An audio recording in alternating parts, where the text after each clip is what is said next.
Hello everyone, TMMgamer here, bringing you some more Call of Duty Black Ops gameplay. Now today I'm using the Spectre with a silencer and rapid fire, and I'm on the map WMD, as you can see here.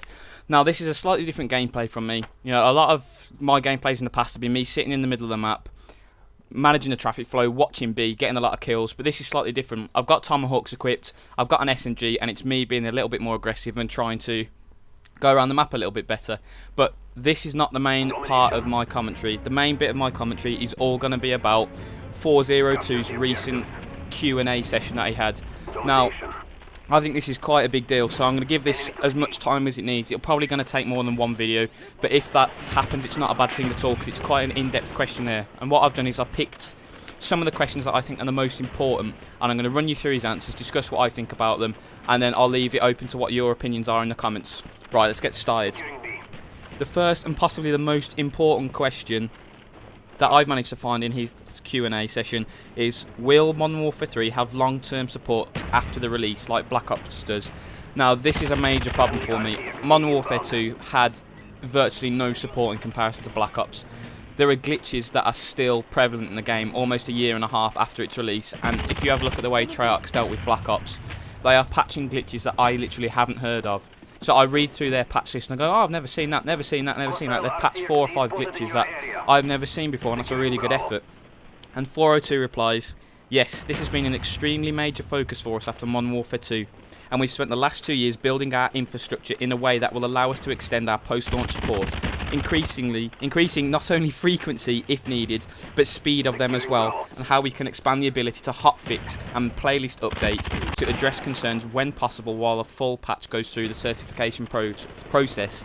Now this is very, very important, because what he's hinting at there is perhaps Infinity Ward in the past was not set up to support their games post-release, and perhaps by bringing in Sledgehammer Games and Raven Software, they've been able to put aside a part of their development team that sole job is going to be patches when the game comes out, and I think that's a very, very good thing, and I'm pleased with that answer, because that was one question hanging over the gameplay you saw at E3, was, is this game going to be well supported? But that answer seems to suggest it will be. Right, another important question to do with multiplayer. Do I really have to pay extra to get the full features, and if so, what features would I get? And 402 replies, absolutely not. Multiplayer in-game has no fee or option to pay a fee at all. You buy the game and you get everything that everyone else gets. There is no option to buy advantages. Now this is a very, very good thing. And a lot of people got confused with the Call of Duty Elite, because there was a trailer put up a few weeks ago now that showed all these new, this website set up all these new stat tracking abilities, and people thought that you had to pay for it.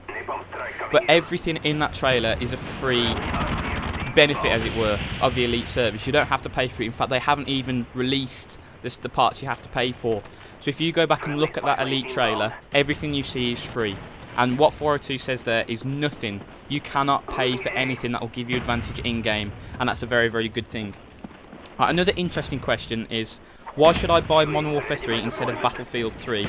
Now, if you watched E3, Battlefield 3 looked absolutely gorgeous. It was a stunning, stunning game. I mean, DICE really have pulled out the stops, and they made it look perfect at E3. There really wasn't anything I could see that was wrong with it.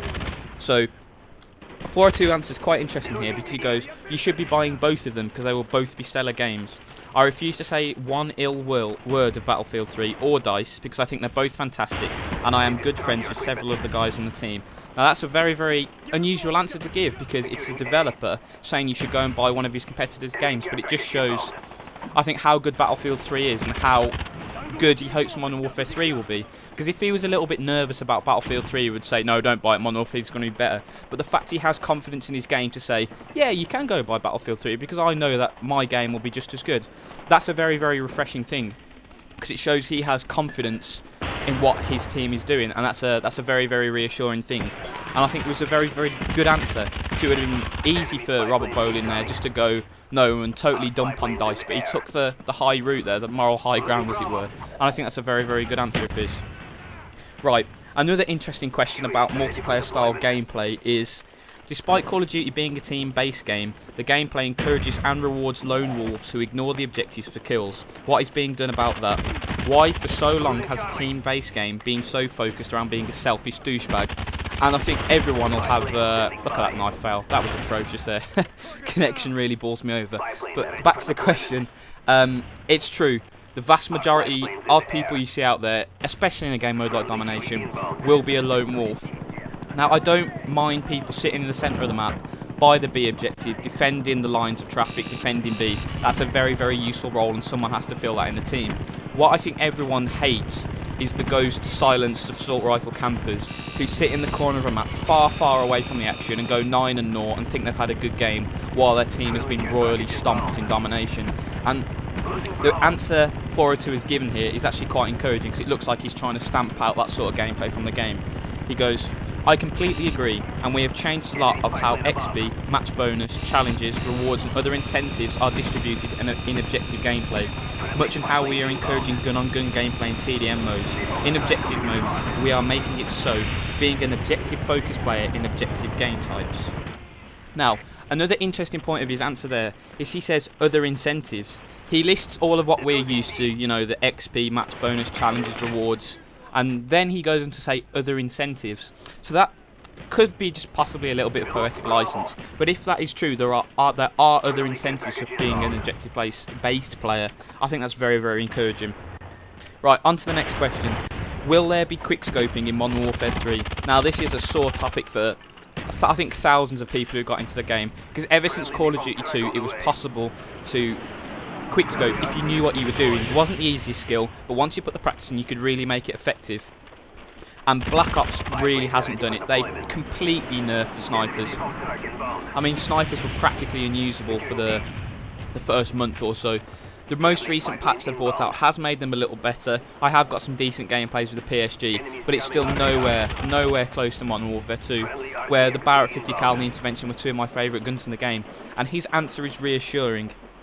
He goes, currently, you can still quickscope in Modern Warfare 3. That is a good thing. However, what he goes on to say is perhaps not quite as reassuring.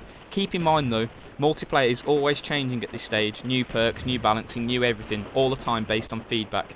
However, our philosophy on that hasn't changed since Modern Warfare 2. So basically what 402 is saying there is he wants sniping to be in the game. He's a big sniper, he likes it, he likes how it was in Modern Warfare 2, and ideally he'd like that to be the same in Modern Warfare 3. However, he does leave a little bit of an exit route for him, because he goes, there's a lot of balancing issues still to be fixed, and perhaps quickscoping isn't part of balancing. You know, quickscoping would mess up all the hard work they've done to balance the SMGs or assault rifles. Get out my way. That guy was totally oblivious there. But it's encouraging. It's promising that at least 402 is listening to what we want. Right, the next question. What do you feel has been the best single improvement for Modern Warfare 3 over Modern Warfare 2 or Black Ops? Or, should I say, the best improvement you can reveal? Now, his answer here, 402's answer, is quite surprising, because he goes Spec Ops by far. Adding in the matchmaking, progressive ranking, kill streaks and unlocks, and wave-based modes have made Spec Ops everything we always wanted it to be when we first introduced it.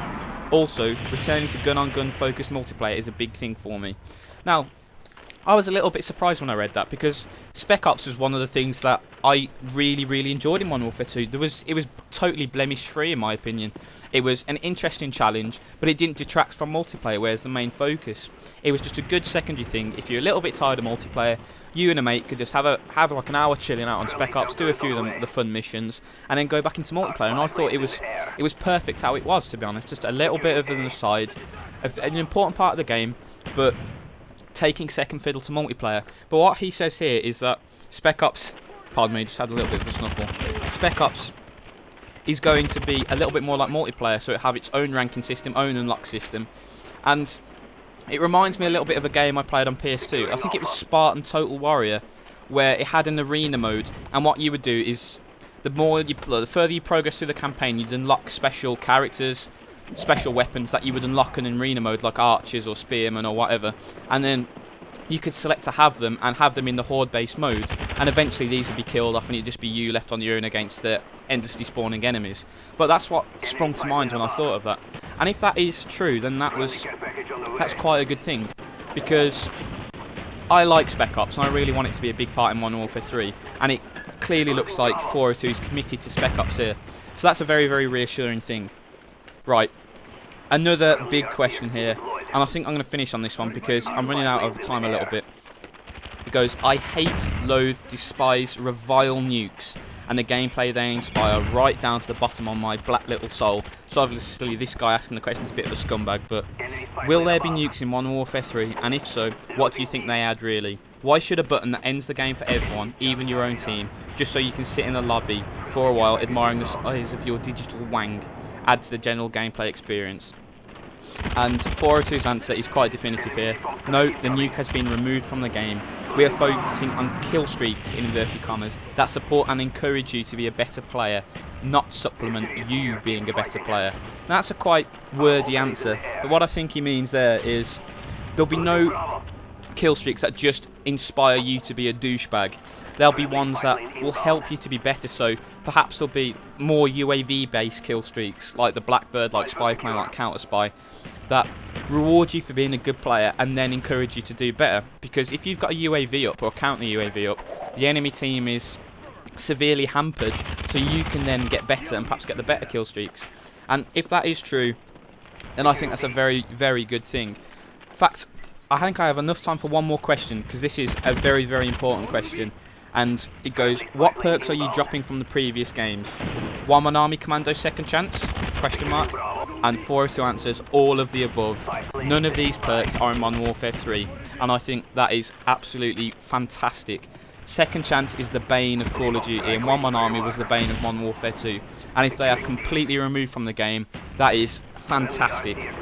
Right, I've still got about half of that questionnaire to go, and I'll do that in my next video, probably on Thursday.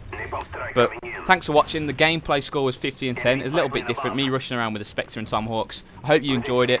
Please comment on what you think about Robert Bowling's latest Twitter Q&A. Thanks for watching, guys, and I'll see you soon.